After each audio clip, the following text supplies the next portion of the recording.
The Commonwealth is a voluntary association of 54 independent states, working together towards shared goals of democracy, development, and peace. Member countries span 6 continents and oceans, from Africa to Asia, the Americas, the Caribbean, Europe, and the South Pacific. The Commonwealth is seen as a special family, a family of nations.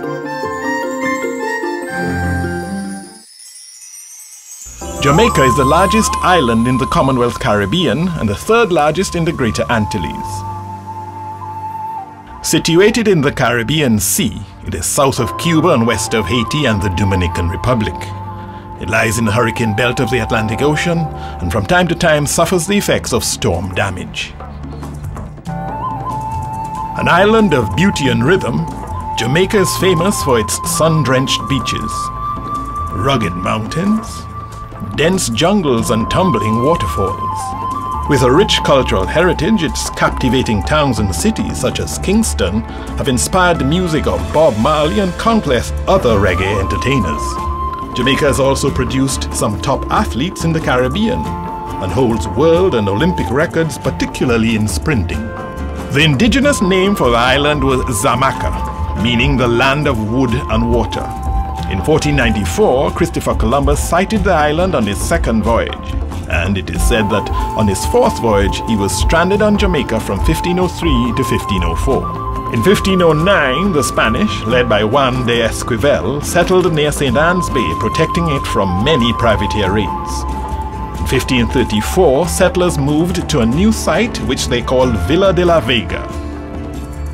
In 1655, Jamaica was conquered by the English, although the Spanish did not relinquish their claim until 1670. Under early English rule, Jamaica became a haven for privateers, buccaneers, and sometimes pirates. In fact, the notorious privateer Captain Henry Morgan operated from Port Royal. Following the destruction of Port Royal in the Great Earthquake of 1692, refugees settled across the bay in Kingston, which became the capital city in 1872. Although the Spanish introduced agriculture, the English transformed Jamaica from an obscure island outpost to a world leader in sugar production and trade for most of the 17th and 18th centuries. However, Jamaica had one of the highest instances of slave uprisings in the Caribbean.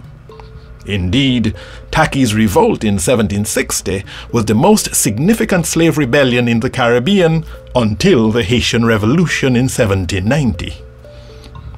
Successful escaped slaves became known as Maroons, and they established independent communities in the mountainous interior out of reach of the British. In December 1831, Samuel Sharp led a large-scale revolt known as the Baptist War. About 10 days later, the rebellion was suppressed by the militia of the Jamaican plantocracy and the British garrison. Due to the loss of property and life in the 1831 rebellion, the British Parliament held 2 inquiries. The results of the inquiries led to the abolition of slavery throughout the British Empire in 1834. However, the freed population faced significant hardship, and this was reflected in the Morant Bay Rebellion led by Paul Bogle. The rebellion was brutally repressed, and George William Gordon, a friend of Bogle, was wrongfully hanged because it was thought that he was involved. By the late 19th century, sugar was in decline, and the economy diversified into bananas. In the 6 decades following the Morant Bay Rebellion, Jamaica went through several important stages in its constitutional and political development. The one, perhaps, legacy of that long period that had some beneficial content was the affirmation of the rule of law and the development of embryonic parliamentary institutions, which provided the basis for us to grow into a full-fledged democracy when we became responsible for our own affairs. We went through a long process of slow evolution. The first critical step, as you know, would have been in 1944 when Jamaica attained adult suffrage, the first predominantly black colony in any part of the world to win adult suffrage. It was a milestone. It didn't come easily.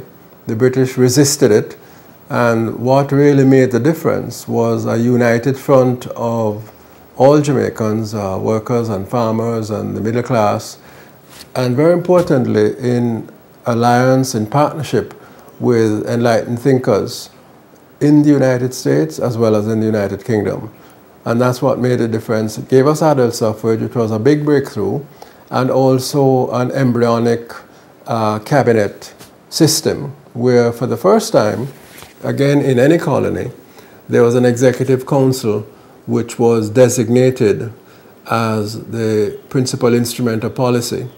Now, for the first 10, 15 years, the ministers elected to that executive council really didn't have full executive authority. It was chaired by the governor between 1944 and I believe up until about 1957. And thereafter, our own elected ministers were chairing it first as a chief minister, then as a premier in 1959. So there's a gradual evolution during those 18 years between 1944 and 1962, when Jamaica, as you know, became independent. Between 1935 and 1944, the event which revolutionized Jamaica's political landscape was the Labor Rebellion of 1938. The two leaders who emerged during this time were Norman Manley and Alexander Bustamante. Bustamante was a very interesting figure in that he had no real relationship with the working class people until there was the labor rebellion against colonial conditions, largely on the estates and the sugar plantations. And Bustamante, who had been writing many letters to the newspapers talking about the poor conditions in which people had to live, the circumstances of unemployment, low wages, poor health conditions, he felt that he needed to get involved, and he put himself at the head of the rebelling workers, and they really appreciated that because he came from a different social stratum, he came from a different color, predominantly black people. Bustamante was a near-white, almost a Latin American looking type, and that is what made him into what he became, a leader of the labor movement, ultimately a leader of the political movement. Initially, not very supportive of self-government. He was only won to the position that Jamaica was both entitled and ready for self-government not until the end of the 1940s and into the early 1950s. That leadership of the movement to self-government and ultimately to independence was Norman Washington Manley, who was the outstanding barrister who helped to form the People's National Party. I say helped to form because it was a broad coalition, largely of middle-class persons who went to Manley and said, look, we think we need a political party that would stand for self-government. And initially he said, no, I think the country's problems are largely economic. He was very much involved in community development, a movement called Jamaica Welfare, but ultimately was persuaded that community upliftment and social welfare would not be able to achieve its full fruition without political self-government. And it was he who took up the case of the Jamaican people and led the argument and the advocacy both amongst our people and with the British for internal self-government. So you had Bustamante, the labor leader, and Norman Manley, the brilliant advocate of self-government, each at the head of what became two political parties that ultimately grew into Jamaica's competitive party system, which is one of the main strengths of our democratic process here, as well as, you might say, one of its main weaknesses. This two-party system actually emerged from a split in the People's National Party. Interestingly, the first part of the process of protest and the formation of political organization had Bustamante and Manley in the same political party. At a point in time, both were in the People's National Party. And then Bustamante was put in prison by the British, and still yet not confirmed, but there's good reason to believe that the British said to Bustamante, look, we feel that you are worthy of having your freedom, but we don't want you to continue mixed up with Norman Manley and those who, in that movement at the time, proclaimed themselves to be socialists. So there is a very strong belief and some reason to accept it that the split between Manley and Bustamante was certainly a desire of the British, so they would not have had a united national movement, if not an actual conspiracy which they led. So that in those first years, the People's National Party was formed in 1938, as I said, with Bustamante as a member and a supporter. The Jamaica Labour Party was formed in 1943, a few months after Bustamante was released from internment, from detention by the British authorities. And during that time, the debate was really between persons who said Jamaica desired and should have self-government, and Bustamante's group who said, no, that's not the issue. The issue is to improve the condition of the working man and working woman. Bread and butter, not self-government. Because if we got self-government, according to Bustamante, the people who would be in charge are that middle group, the so-called brown people in Jamaica, who during the long period of colonialism and slavery were very much a part of the system of oppression in general. So Bustamante gained a lot of traction by saying, look, if we move to self-government, we're going to put those people in charge who for so many decades and centuries were not really with you, but more with the oppressors. That argument ultimately was abandoned, and by 1949, certainly by 1955, with the third general election, both parties were saying more or less the same thing in relation to Jamaica's move to self-government. Initially, Jamaica sought independence through the West Indies Federation. During the period between 1959 and 1961, again Bustamante took the position that Jamaica should not continue in the Federation. Quite ironically, he made the argument that Jamaica, this rich country, shouldn't get involved with all these poor islands. Of course, you know the rest is history. Jamaica has a lower per capita income than most of the other Caribbean territories 40 years down the road. So that argument was put, and Norman Manley, who was the premier at the time, felt that since the issue of federation was no longer a consensus one between both parties, Bustamante's JLP having broken, that there needed to be a referendum to put the matter to the people. And that referendum was held in 1961. The urban areas of Jamaica voted overwhelmingly for federation. It was in the rural areas that the argument based on Jamaica's prosperity and the other islands' impoverishment, that argument led to a majority in rural Jamaica against federation, and ultimately the move to independence on our own. Between 1957 up until the early 60s, Jamaica's rate of economic growth was among the highest, not just in the Western Hemisphere, but in the world. Higher than the United States, higher than Canada. Jamaica was in the top 10 in terms of human development, along with countries like Japan.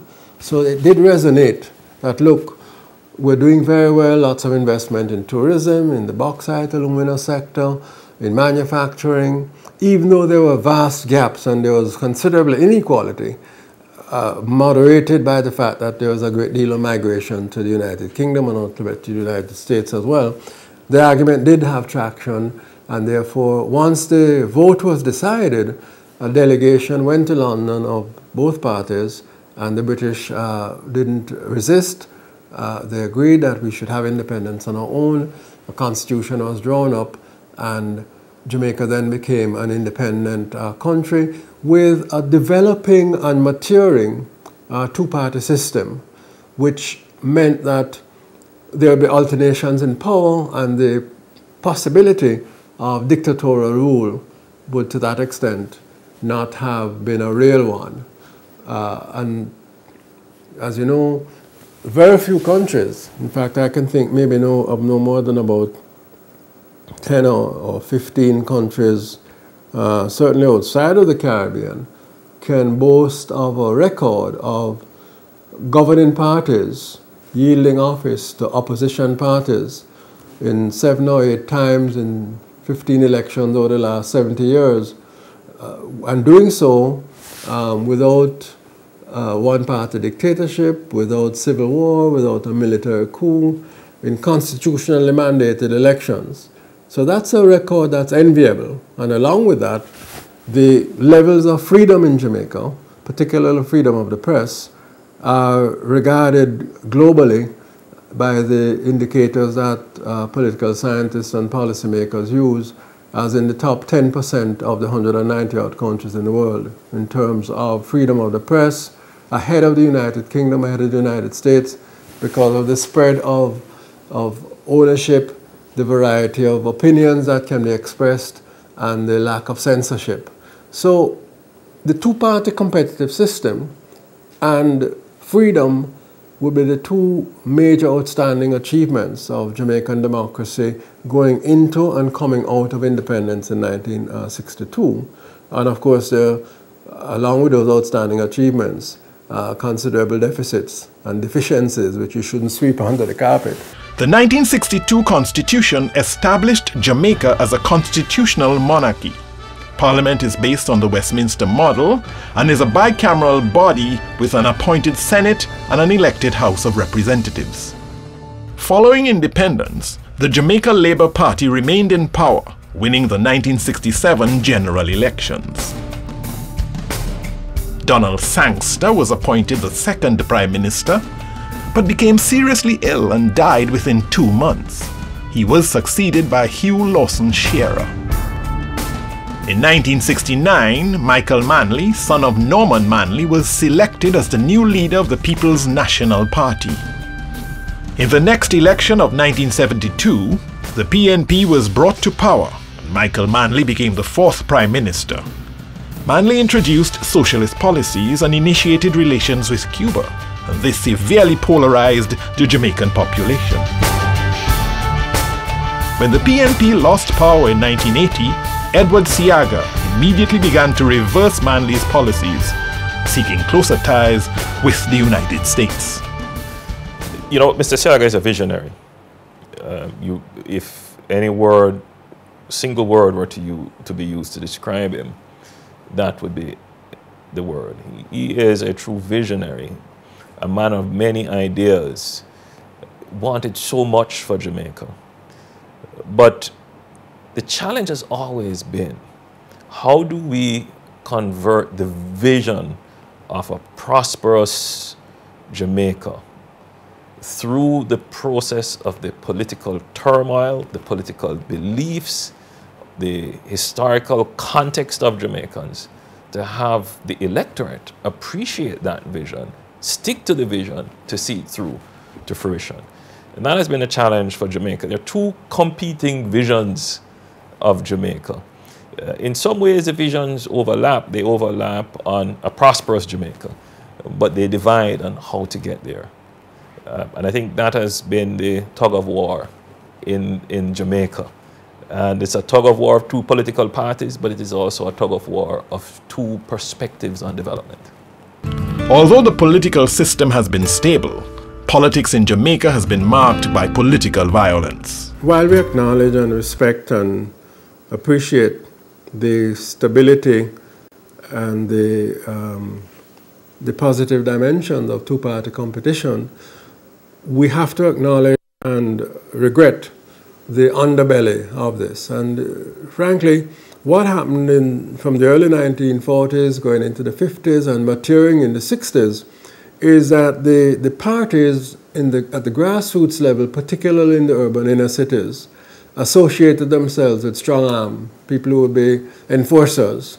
And the enforcers who initially began with sticks and stones eventually got revolvers. The revolvers evolved into submachine guns, and the individual enforcers ultimately grew into gangs and gangsters, depending on the symbiotic relationship. The political candidate or the party would say, you provide an enforcement service, and we will in turn provide you with first claim on jobs, on contracts to clean the gully or to do something in a particular community. But ultimately, what has happened is that with the growth of the drug trade, illicit trade in narcotics in the late 60s going into the 70s and more so the 80s, the gangs developed their own independence. They developed their own association with the trade in narcotics and illicit arms trafficking, and almost the tail began to wag the dog, in that the gangs grew into transnational criminal organizations with their own structures, their own reach into the metropolitan countries across the Caribbean as well. And that has meant that the political parties have, over a period of time, become far too closely associated with gangsters, gangsterism, and gangs, purveyors of violence, very often independently of the parties, because after the elections are held, what are they to do with the guns? You simply have to use them to engage in a criminal and illicit activity, and that's one of the main reasons why Jamaica's murder rate is so high. It's related to gangs and gangsterism warring among themselves, internal feuds, as well as struggle for turf amongst them. And this has been a major negative outgrowth of the parties. It contributed to huge violence, even though we had relatively free and fair elections. I don't think anybody would dispute the fact that there's no election that Jamaica's had since 1944 which had not, in its outcome, reflected the will of the people. But there have been elections severely scarred by, in the case of the 1980 election, near civil war.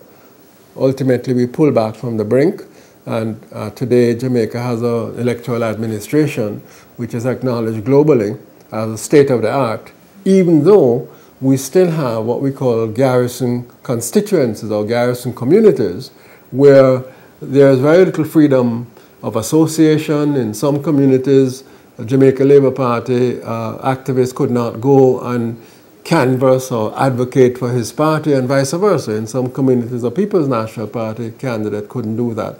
These are, in effect, veritable garrisons for either side, and that is a tremendous scar on our democratic process, which Jamaicans have to come together to ensure that we carry out the surgery to ensure that those the deformations don't continue.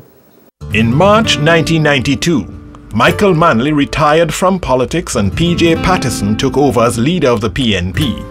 Patterson became the first political leader in Jamaican history to win 3 consecutive elections. In February 2006, Portia Simpson Miller was elected as Patterson's successor.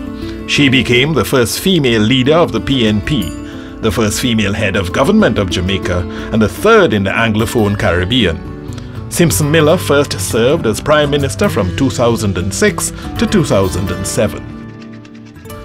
The next elections were held in September 2007. The opposition JLP defeated the PNP with a slim majority after 18 years of unbroken governance. Bruce Golding was sworn in as the nation's 8th Prime Minister. The 2007 to 2011 electoral term in Jamaica received international attention when violence erupted in Prime Minister Golding's constituency. Tiburon Gardens, while an extreme, was by no means alone. The JLP was the party dominant in Tiburon Gardens, but in other communities, other garrison constituencies, the People's National Party had their own enforcers, their own armed retainers, their own gangsters. In the case of the recent very, very negative experience that Jamaicans had, negative in the main, but there's a positive outcome. In effect, what happened is that Christopher Coke was leader of the Shower Posse. He inherited that position from his father, who before him led that posse. This is an organization which engaged in illicit narcotics trade and arms trafficking. Did so, was not able to be actually apprehended by the Jamaican justice system. The United States, in which he committed many of his crimes, in association with Jamaican authorities, eventually accumulated enough evidence to ask for his extradition to the United States. That extradition order was served on the Jamaican government in October of 2009. The government resisted it on various grounds, some arguing that the extradition order in this case was not constitutional because the evidence on which it was based was gathered in contravention of Jamaica's constitution. But whatever the pros and cons of the constitutional arguments, the net effect which the Jamaican people saw is that this criminal, notorious, was being protected, defended on whatever grounds by the Jamaican government. And this created a tremendous groundswell of pressure from various organizations, civil society, the media, to say nothing of the opposition, People's National Party as it was then, to extradite Coke.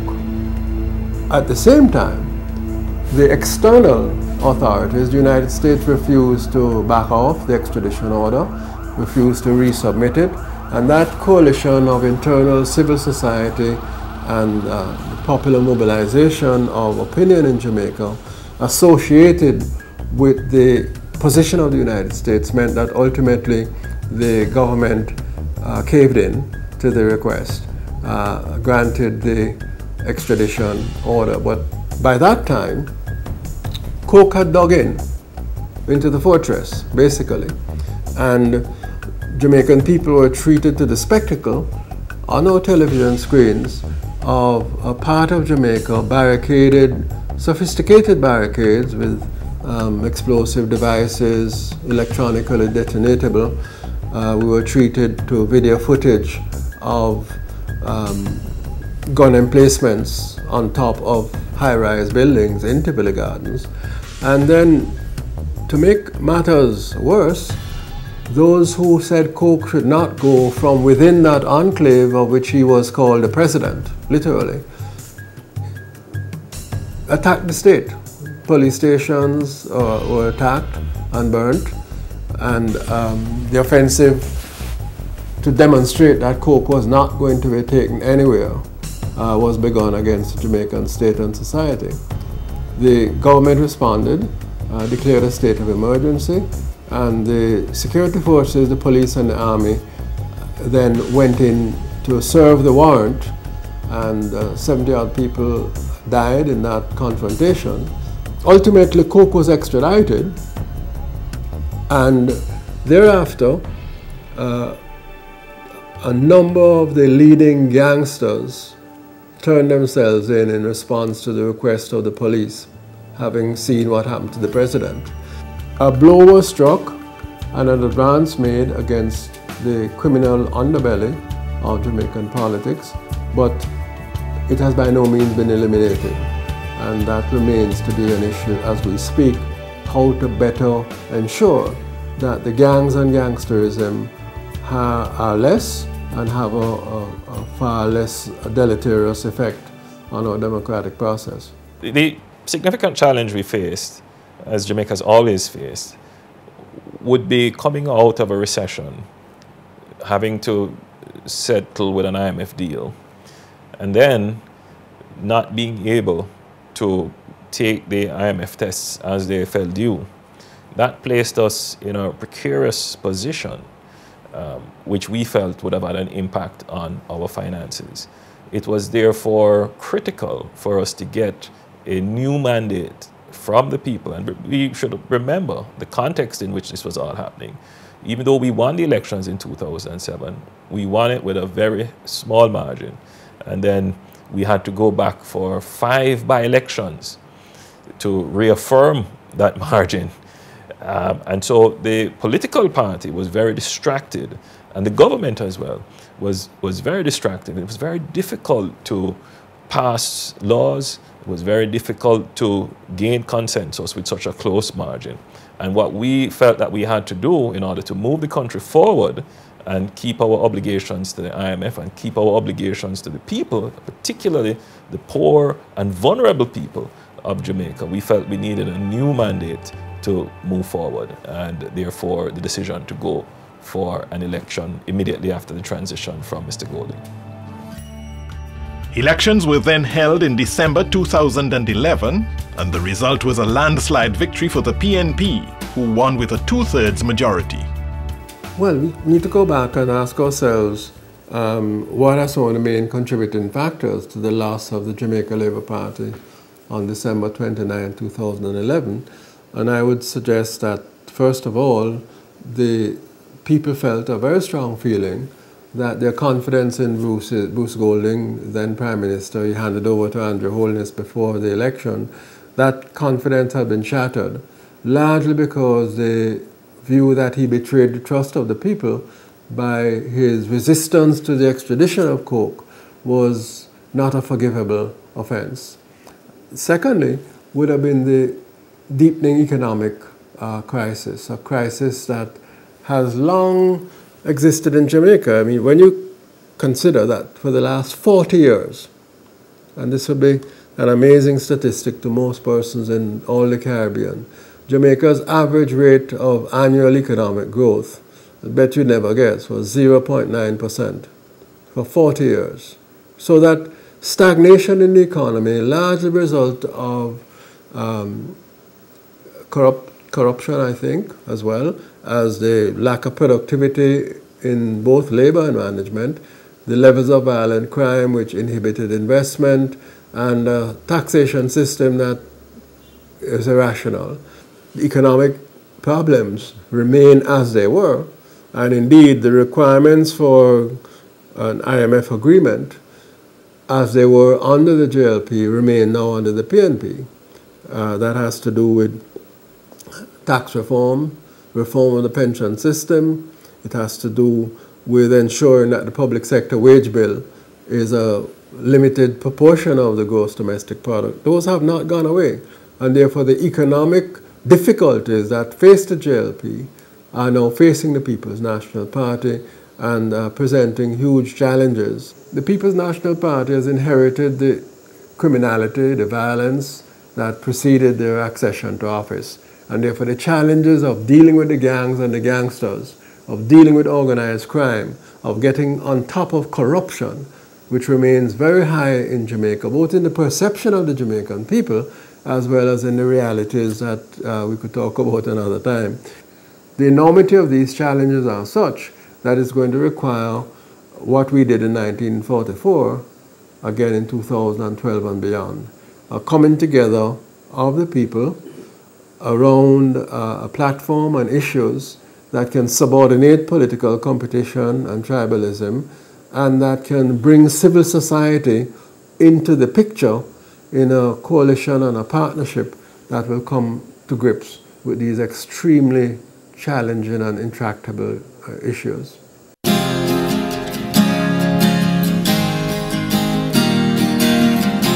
Jamaica, moving ahead as a parliamentary democracy.